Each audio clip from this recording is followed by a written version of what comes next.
ఇప్పుడు చలనచిత్ర పరిశ్రమలో అది బాలీవుడ్ కావచ్చు, టాలీవుడ్ కావచ్చు, ఏదైనా సినిమా విడుదలై ఒక వారం రోజుల పాటు విజయవంతంగా ప్రదర్శితమైతే అది ఓకే అనుకుంటున్నటువంటి తీరు కనిపిస్తుంది. ఇక 2 వారాల పాటు ఒక సినిమా ఆడింది అంటే కనుక అది హిట్ కింద పరిగణిస్తున్నారు సినీ పరిశ్రమ వాళ్ళు. ఇక 3 వారాలు ఆడినా, 3 వారాలు కనీసం ఒక రోజు దాటినా అది సూపర్ హిట్ అంటున్నటువంటి చలనచిత్ర వ్యాఖ్యానాలు వినివస్తున్నాయి. ఎందుకంటే ఆ స్థాయిలో కాంపిటీషన్ కానీ, ఆ స్థాయిలో ప్రేక్షకులు కానీ ఇమ్మీడియట్గా రిజల్ట్ ఇచ్చేసేటటువంటి ధోరణి కనిపిస్తుంది.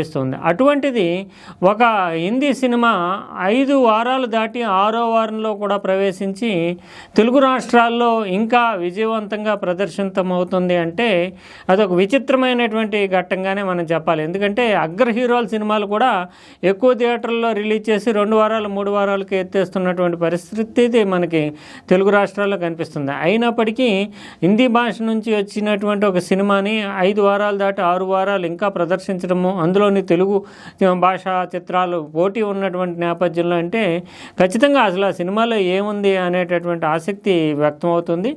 అందులోని ఈ సినిమా ఏమిటి అనేట దానికంటే ముందుగానే ఆల్ ఇండియా రేంజ్లో అంటే ఇండియాలో ఇండస్ట్రీ హిట్స్ అంటే బ్లాక్ బస్టర్గా ఇండస్ట్రీ హిట్ సాధించినటువంటి ఈ సినిమా కొన్ని దేశాల్లో మాత్రం బ్యాన్కు గురైంది. అవి ముఖ్యంగా పశ్చిమాసియా దేశాలైనటువంటి Kuwait, Saudi Arabia, Bahrain, Qatar, Yemen ఇలాంటి దేశాల్లో ఆ సినిమాని బ్యాన్ చేశారు. బ్యాన్ చేయడం అనేటటువంటిది ఆయా భాషలో ఆయా దేశాలకు ఉండేటటువంటి ప్రత్యేకమైనటువంటి సెంటిమెంట్స్ మీద ఆధారపడి ఉంటుంది. కానీ బ్యాన్ చేయడాన్ని వ్యతిరేకిస్తూ భారతదేశంలో నిర్మాతల మండలి, తర్వాత ఇండియన్ మోషన్ పిక్చర్స్ వాళ్ళు ప్రధానమంత్రి నరేంద్ర మోడీ జోక్యం చేసుకోవాలి. ఈ దేశాలు ఏంటంటే సౌదీ అరేబియా కావచ్చు, కువైట్ కావచ్చు, ప్రత్యేకించి యెమెన్ కావచ్చు, ఖతార్ కావచ్చు, ఇవన్నీ కూడా ఇలాంటి దేశాలతోటి ప్రధానమంత్రి నరేంద్ర మోడీకి ప్రత్యేకమైనటువంటి అనుబంధం ఉంది. కాబట్టి దౌత్య మార్గంలో ఆయన మాట్లాడి ఈ సినిమాని ఆ దేశాల్లో రిలీజ్ చేసేలా చూడాలన్నారు. అంటే ఇది ఎంతవరకు ఫలిస్తుంది అంటే వ్యాపారమైనటువంటి సినిమా పరిశ్రమ గురించి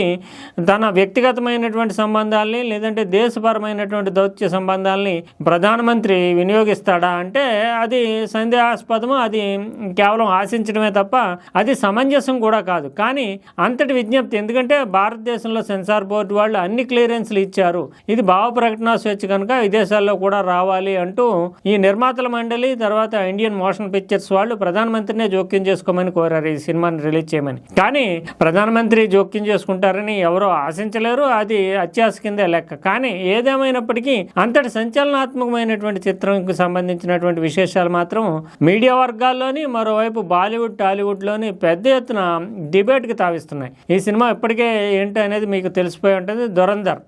దురంధర్ అంటే నిజానికి ఆపరేషన్ దురంధర్.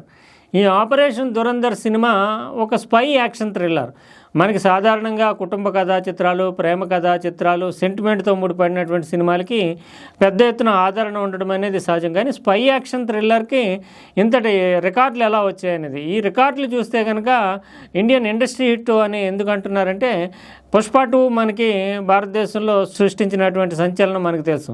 ఈ సినిమా నార్థన్ బెల్ట్లో ఆపరేషన్ దురంధర్ పుష్ప 2 రికార్డులని బద్దలు కొట్టేసింది. అంతేకాకుండా 2025 చివరిలో అంటే డిసెంబర్ 5న రిలీజ్ అయింది, ఇంకా కొనసాగుతుంది.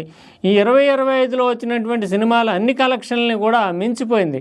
2025లో విడుదలైనటువంటి సినిమాల రికార్డులను చూస్తే కాంతారా చాప్టర్ సంబంధించి 850 కోట్ల రూపాయలు వసూలు చేసింది. తర్వాత చావా సినిమా 800 కోట్ల రూపాయలు వసూలు చేసింది. తర్వాత సయారా లవ్ స్టోరీ 550 కోట్ల రూపాయలు వసూలు చేసింది. వీటన్నిటి రికార్డులను కూడా అధిగమించి 1000 కోట్ల రూపాయలు దాటిపోవడం అనేటటువంటిది ఇది దురంధర్కి సంబంధించి ఒక ప్రత్యేకమైన విశేషమైన రికార్డుగా చెప్తున్నారు.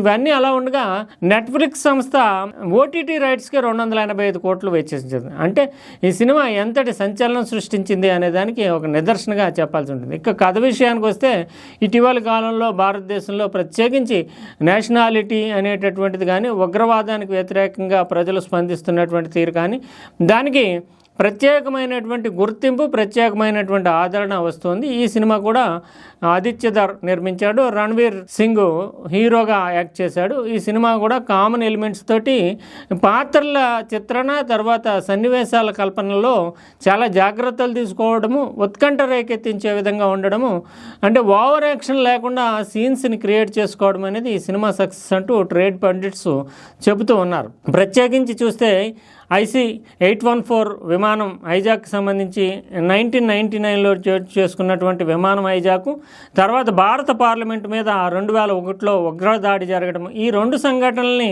నేపథ్యం నుంచి సినిమా మొదలై తర్వాత ఇది ప్రత్యేకించి మనకు పాకిస్తాన్ నుంచి ఎదురవుతున్నటువంటి ఉగ్రవాద మూకలను అరికట్టాలంటే మనం మన దేశంలో కూర్చుని సాధించేదానికంటే కూడా, అంతేకాకుండా ఈ దేశం ఆ దేశం మీద దాడి చేయడం కంటే కూడా ఆ దేశ మూలాలని, ఉగ్రవాద మూలాలని పెకలించాలంటే ఆ దేశంలోనే రహస్య ఏజెంట్లుగా ప్రవేశించి దాన్ని తుదిమిట్టించాలి అనేటటువంటి ఒక లక్ష్యంతో ప్రత్యేకమైనటువంటి నిర్ణయం తీసుకుని దాంట్లో పంజాబ్లో జైలు శిక్ష అనుభవిస్తున్నటువంటి ఒక యువకుడిని తీసుకుని ఆ యువకుడిని రహస్యమైనటువంటి పేరుతోటి ఒక సీక్రెట్ ఏజెంట్గా కరాచీ పంపించడం, అక్కడ ఈ ఉగ్రవాద ముఠాలోనే ప్రవేశించి ఆ ఉగ్రవాద మూలాలని ఛేదించడం అనేటటువంటిది ఈ కథ యొక్క లక్ష్యం. అయితే ప్రతి సీను కూడా ఉత్కంఠభరితంగా రూపొందించడము, తర్వాత అక్కడ ఉగ్రవాద మూకల్ని ఎలా తుదిముట్టిస్తాడు, వాళ్ళలో కలిసి ఎలా చేస్తాడు, తన ప్రస్థానం ఎలా సాగుతుంది, ఇటు నుంచి లభించేటటువంటి సపోర్ట్ ఏంటి, ఒంటరి పోరాటం ఎలా ఉంటుంది,